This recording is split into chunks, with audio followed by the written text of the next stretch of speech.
የምድራችን ፖለቲካ አሁን በተለያዩ ጥቃቶች የታጀበ መልኩን ለውጦ እጅግ አስቸጋሪ ደረጃ ላይ መድረሱን በርካቶች ሳይታለም የተፈታ የአደባባይ ሀቅ በሚል ያስቀምጡታል። ካናዳ የአሜሪካ ጣፋንታ እየደረሳት ነው። ህዝቡም እየታመሰ ይገኛል። ደንግጣለች ካናዳ። ጅብ በቀደደው እንዲሉ ዋሽንግተን ላይ ያለው ቀውስ ካናዳንም በጅምላ ተኩስ ሲንጣት አድሯል። ለዚህ ደግሞ በርካቶች የተለያየ ሀሳብ ለማስቀመጥ ይሞክራሉ። ካናዳና አሜሪካ ስለተቀራረቡ ሳይሆን ዓለም ላይ ያለው የወንጀል እቅድ አሁን በመጠነ ሰፊ ጥቃት ወይም በጅምላ ተኩስ እየታጀበ የመጣ መሆኑን በግልጽ ያስቀመጠ ነው በሚል በርካቶች ይከራከራሉ። የጦር መሳሪያ ህግ ወይም ቁጥጥር ስርዓት ማነስ፣ እንደዚሁም ደግሞ ፕሬዚዳንት ዶናልድ ትራምፕ በካናዳና በአሜሪካ መካከል ያለውን ፖለቲካ አስተሳስረው ቁጥጥራቸውን አለማጠናከር፣ የካናዳው ጠቅላይ ሚኒስትር ካርኔም በራሳቸው መንገድ ፖለቲካውን ለመቀጠል የሚሄዱበት ርቀት የፈጠረው አሉባልታ ወይም ውዥንብር ተደርጎ ሊቆጠር የሚችል ነው እየተባለ ይገኛል። ግን ደግሞ የሰው ህይወት እንደዚሁ በየዓለም ጥጉ ተቀጥፎ ማየት የተለመደ ሆኗል። የታምብለር ሪጁ መጠነ ሰፊ ጥቃት ወይም ጅምላ ጥቃት ዓለምን አስደንግጧታል። እንዴት በካናዳ የሚል ጥያቄ ይነሳል። ምክንያቱም ደህንነቷ የተጠበቀ አገር ናት ተብላ ስለምትታሰብ። ከዛ ውጭ የዓለም የፖለቲካ አውድም ሆነ የመሳሪያ ቁጥጥር ስርዓት እየላላ መምጣቱን የሚጠቁም ነው በሚል በርካቶች ሀሳባቸውን ለማንሳት ይሞክራሉ። በካናዳ ታሪክ እጅግ አስፈሪና በርካቶች ያለቁበት ተብሎ የተመዘገበ ነው። በእርግጥ ከዚህ ቀደምም በርካታ ጥቃቶች ተሰንዝረው ሰዎች ህይወታቸውን አጥተዋል። ይህ ከ6 ዓመታት በኋላ አስከፊ ሆኖ ተመዝግቧል። ሰሜን አሜሪካ ውጥንቅጧ እየወጣ ይገኛል። ውጥንቅጧ እየወጣ ሲገኝ ደግሞ እርስ በርስ በፖለቲካ አለመግባባት፣ ለምሳሌ እንኳን አሜሪካና ራሷ ካናዳ የገቡበት ውጥረት፣ ድልድይ ክፈች አትክፈች ፖለቲካ፣ የታሪፍ ጉዳይ ሲነሳ፣ ከዛም ባሻገር ደግሞ አሁን የጅምላ ተኩስ ጉዳይ ለዜጎች ስጋታቸው ሆኗል። በቀላሉ መቋጨት የማይችሉት የፖለቲካ ንትርክ የፈጠረም ሆኗል። በትምህርት ቤት ላይ የተሰነዘረው ጥቃት ነገ ከነገ ወዲያ በህዝብ ትራንስፖርት በግዙፍ ከተሞች ስለ አለመሰንዘሩ ዋስትና የለም የሚል ማስጠንቀቂያ አይሉት ግንዛቤ ማስፈጠሪያ እጅግ አስቸጋሪ የፖለቲካ አውድ ተፈጥሮ ቀጥሏል። ቢያንስ 10 ሰዎች ህይወታቸውን አጡ። 27 የሚሆኑት ደግሞ ጉዳት ደረሰባቸው።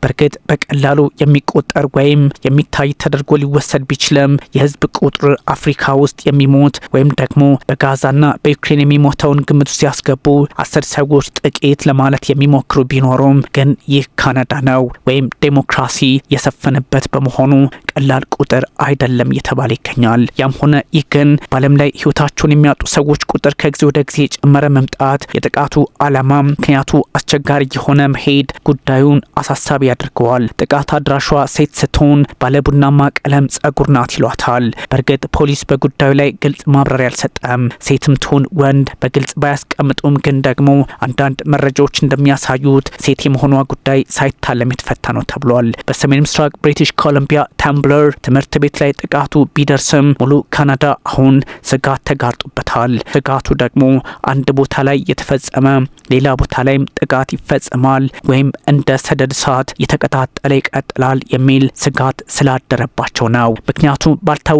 መንገድ ጥቃት መሰንዘር የሰሜን አሜሪካ የዕለት ተዕለት ስጋት እየሆነ መጥቷል። አሜሪካ ውስጥ የሚሰነዘሩ አብዛኞቹ ጥቃቶች ሰዎች ከምን ተነስተው በምን ምክንያትና ለምን ጥቃቱን እንደሰነዘሩት የሚገልጽ አይደለም።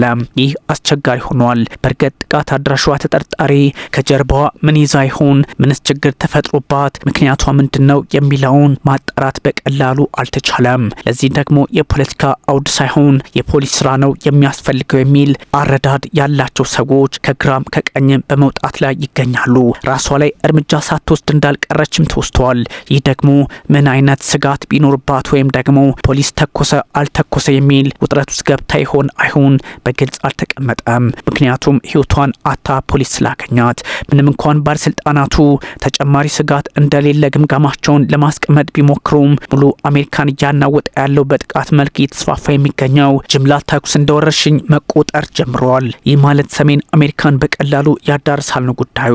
ሌሎች ተጠርጣሪዎችም አሉ ለማለት አዳጋች ነው ብሏል ፖሊስ። በብሪቲሽ ኮሎምቢያ የተፈጠረው 10ን ቀጥፎ 27ቱን አቆሰለ ላይ የሚቆም አይደለም። ይህ ውጥንቅጥ ሌላ የካናዳ ፖለቲካን ያመጣል። የካናዳ ፖለቲካ በፕሬዚዳንት ዶናልድ ትራምፕ አማካኝነት ጫና ውስጥ የገባ በመሆኑ ጠቅላይ ሚኒስትር እስከ መቀየር ደርሰዋልና ጀስቲን ትሩዶ ከስልጣን የተነሱት በፕሬዚዳንት ዶናልድ ትራምፕ የፖለቲካ ግፊት እንደነበር የሚዘነጋ አይደለምና በተምብለር ሪጅ ከፍተኛ ትምህርት ቤት የሆነው በቀላሉ የሚታይ አይደለም፣ ይቀጣጠላል ነው ጉዳዩ። ከአሜሪካ ፖለቲካ የተወረሰ በመሆኑ የጥቃት ሙሉ ካናዳን ጫና ውስጥ ሊያስገባ የሚችል ነው የሚል ፖለቲካዊ ስጋት ያለባቸው የፖሊስ አባላትም ህዝቡ አሁንም ስጋት የለም ቢሉትም እንዲጠነቀቅ ግን ጥያቄ በማቅረብ ይገኛሉ። ሌሎች ተጠርጣሪዎችም አሉ ለማለት አዳጋች ነው ቢልም ፖሊስ ግን ደግሞ መጠንቀቅ አለባቸው የሚል አቋሙን እያስቀመጠ ይገኛል። ከአሜሪካ ፖለቲካ የተወረሰ ይሁን አይሁን ማንም በግልጽ ባያስቀምጠውም ግን ችግሩ ተባብሶ የመቀጠል እንደ ሁኔታው አሁንም ከዚህም ከዛም የሚሉ ጥቃቶች ሊኖሩ እንደሚችሉ ደግሞ ታሳቢ መደረግ አለበት እየተባለ ይገኛል። በአካባቢው ሰዓት አቆጣጠር 1 ሰዓት ከ20 ፒኤም ነው ወይም ደግሞ 21:20 ጂኤምቲ መረጃው ደርሶታል። ፖሊስ 6 ሰዎች መጀመሪያ ማለፋቸውን ፖሊስ አረጋገጠ። ከዛም አንደኛው ወደ ሆስፒታል የተጓዘ ህይወቱ አለፈ። በጥቅሉ 7 ሆኑ። ጥቃት አድራሿ ተጠርጣሪም ህይወቱ አልፎ ተገኘ እያለ የሟቾችን ቁጥር 10 አደረሰው። ይህ ቀላል አይደለም። በዚህ ልክ የሚቀጥለው ውጥረት በኦቶዋ ፖለቲካ ላይ ጥቁር ጥላ እያጠላ ይገኛል። ከ7ቱ የመጀመሪያ ተጎጂዎች ባሻገር አቅራቢያው በሚገኘው ቤት ውስጥ እንዲሁ 2 ሰዎች ተጎድተው ተገኝተዋል። ያ ማለት ህይወታቸውን አጥተው ተገኝተዋል። ያው ከጥቃቱ ጋር ትስስር በግልጽ ያለው ነው። ምንም እንኳን ባለስልጣናቱ የጥቃት አድራሿን ስም ይፋ ባያደርጉም እንዲሁም ጾታዋንም ግልጽ ባያደርጉትም እስካሁን ባወጡት መረጃና በሰጡት ፍንጭ ደግሞ ሴት እንደሆነች ተቀምጧል። ለዛውም ባለ ቡኒ ቀለም ጸጉር በሚል ሀሳብ ሰጥቷል። ፖሊስ ግን አንዳንድ መረጃዎች መጣራት ስላለባቸው እስካሁን ስሟንም ሆነ አንዳንድ ጉዳዮችን ይፋ ለማድረግ ጊዜ ይወስድብኛል ወይም ጊዜ ገዝቻለሁ ብሏል። ድሬን ኩስት ይባላል። በተምብለር ሪጅ ሰከንዳሪ ስኩል ወይም ሁለተኛ ደረጃ ትምህርት ቤት ተማሪ ነው። የተጠንቀቁ ደውል ድምጽ ወዲያውኑ ተሰማ። በር ዝጉ ተባለ። ችግሮቹም የተባባሱ ሄዱ በሚል ክስተቱን ይገልጸዋል። ተማሪዎች ከክፍላቸው እስኪወጡ ለ2 ሰዓታት ተጠብቀዋል፣ ፖሊስ እስከሚደርስላቸው ድረስ። ፖሊስ በስፍራው ላይ መድረሱን ተከትሎ ከ100 በላይ ተማሪዎች እንዲሁም የትምህርት ቤቱ ሰራተኞች ታጅበው ለመውጣት እድሉን አግኝተዋል። ያው 10ሩ ግን ህይወታቸውን አጥተዋል። ተምብለር ሪጅ ሩቅ የከተማ አስተዳደር ሲሆን 2400 ሰዎች የሚኖሩበት እንደሆነ የአልጀዚራ ዘገባ አስቀምጧል። በብሪቲሽ ኮሎምቢያ በሰሜን ምስራቅ አካባቢ የሚገኝ ተራራማ ስፍራ ሲሆን ከቫንኩቨር ሰሜን ምስራቅ 1155 ኪሎ ሜትር ወይም 717 ማይል ርቀት ላይ የሚገኝ ነው። ተምብለር ሪጅ ሰከንዳሪ ስኩል ወይም ሁለተኛ ደረጃ ትምህርት ቤት ከ7ኛ ክፍል እስከ 12ኛ ክፍል የሚያስተምር ሲሆን በጥቅሉ 160 ተማሪዎችን ይዞ ነበር። የተምብለር ሪጅ ከንቲባ ዳሪል ኮካ ለ19 ዓመታት ኖሬበታለሁ ቦታው ላይ እያንዳንዱን ህይወቱን ያለፈ ሰው ተማሪ አውቀዋለሁ በሚል ሀሳባቸውን ይሰጣሉ። I don't call them residents, I call them family በሚል ሀሳባቸውን ያነሳሉ። ያ ማለት እነሱ ነዋሪዎች አይደሉም ቤተሰብ ነው የሚላቸው የሚል ትርጓሜ ያለው ነው። ብሪቲሽ ኮሎምቢያ ፕራይም ሚኒስትር ዴቪድ ኤቢ ጅምላ ጥቃቱን አንማጅለብል ትራጀዲ በሚል ገልጸውታል። ለማሰብ የሚከብድ ስጋትና ሀዘን የፈጠረ መሆኑን ለማስታወስ ነው። ኒና ክሪገር የግዛቱ የህዝብ ደህንነት ሚኒስትር the provincial public safety ሚኒስትር ሮያል ካናዲያን ማውንትድ ፖሊስ RCMP ወይንም the Mounties አፋጣኝ ምላሽ ሰጥተውታል በሚል ሀሳባቸውን ሰጥተዋል። ለዚህም ምስጋና ይገባቸዋል የሚል የምስጋና መልእክታቸውንም ለመስጠት ሞክረዋል። እጅግ አስቸጋሪ ጊዜ ቢሆንም ተወጥተነዋል አይነት የሚል ትርጉም አለው። This is a small thing net community with a small RCMP detachment who responded with 2 minutes she said በሚል ሀሳቡን ያጋራው አልጀዚራም ጉዳዩ ምን ያህል አሳሳቢ እንደሆነ ለመገመት ግን አያዳግትም ብሎታል። ትንሽ ማህበረሰብ ሆነው በ2 ደቂቃ ውስጥ ምላሽ ሰጡ የሚል ትርጓሜ ያለው ነው። ምንም እንኳን በ2 ደቂቃ ውስጥ ቢሉም ለ2 ሰዓታት ተማሪዎች ተዘግቶባቸው ለምን ቆዩ ጥያቄ ሊነሳ የሚገባው ጉዳይ ነው ተብሏል። በሌላ በኩል ጠቅላይ ሚኒስትር ማርክ ካርኒ ወደ ጀርመኑ የሙኒክ ሴኩሪቲ ኮንፈረንስ ለመጓዝ የነበራቸውን እቅድ አቋርጠዋል። ካርኒ ጥቃቱ አስደንግጧቸዋል፣ እጅግ አስከፊው በሚልም ስም ለመስጠት ሞክረዋል።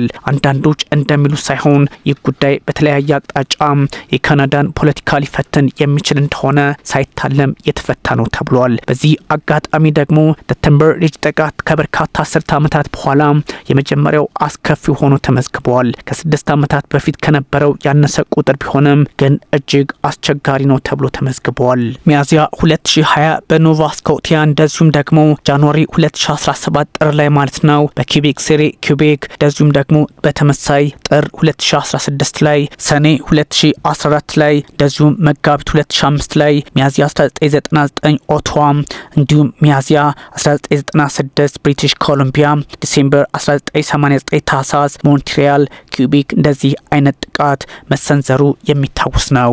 ለዚህም ነው ችግሮች በቀላሉ አይፈቱም፣ እንደዚህ አይነት ውጥረቶች መልካቸውን እየለወጡ የተዛመቱ ከወረርሽኝነት ባሻገር ይሆናሉ የሚል ሀሳብ ከግራም ከቀኝም እየወጣ የሚገኘው በዓለም ፖለቲካ ላይ የተለመደ ተብሎ የሚወሰድ አይደለም።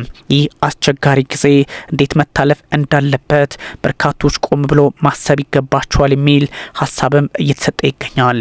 በካናዳ ትምህርት ቤት ላይ በተከፈተ ተኩስ 10 ሰዎች ህይወታቸውን አጡ ብሎ ማቆም ፖለቲካውን ማሳነስ እንደሆነ እየተነገረ ነው።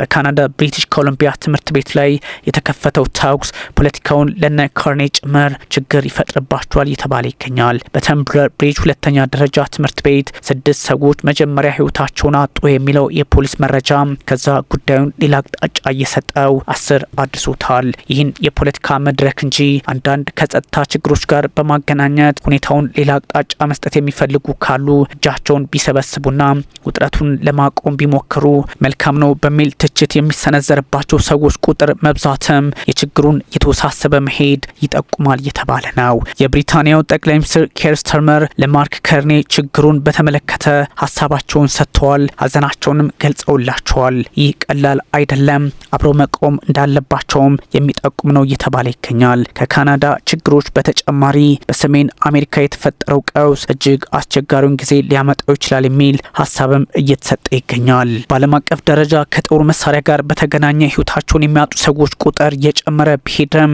አሜሪካ ደግሞ ትልቅ ቁጥር ትይዛለች።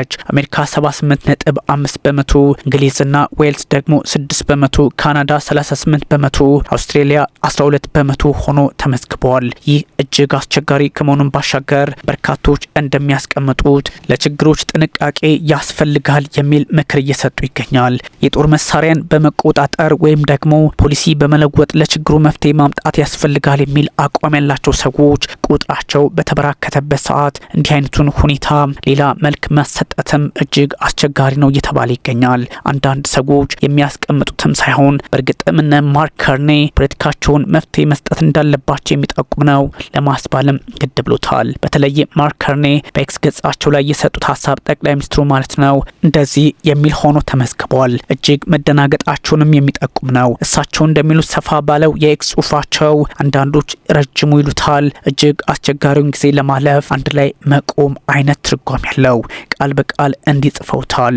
I'm devastated by today's horrific shooting in Timber Ridge. BC, my prayers and deeper condolence are with the families and friends who have lost loved ones to these horrific acts of violence. Urgent Canadians in grieving with their lives have been changed irreversibly today, and in gratitude for the courage and selflessness of the first responders who risked their lives to protect their fellow citizens በሚል ሀሳባቸውን ለመግለጽ ይሞክራሉ። እንዲህ አይነቱ ችግር ደግሞ በበርካቶች ዘንድ የተለየ ትርጓሜ እየተሰጠው የሚገኝ ሆኗል። ምክንያቱም የሀገሪቱ ፖሊስ ስራውን አልሰራም ወደሚል የሚወስድ በመሆኑ በቀላሉ አንመለከተውም በሚል ሀሳብ የሰጡትም ከዚህ አንጻር ነው። ታዲያ ይሄኛውን አጋጣሚ በተለየ መንገድ ለማሰብ የሚሞክሩ ሰዎች ካሉ ተሳስተዋል፣ ህይወታቸውን ያጡት ንጹሃን ናቸው በሚልም ለመከራከር ይሞክራሉ።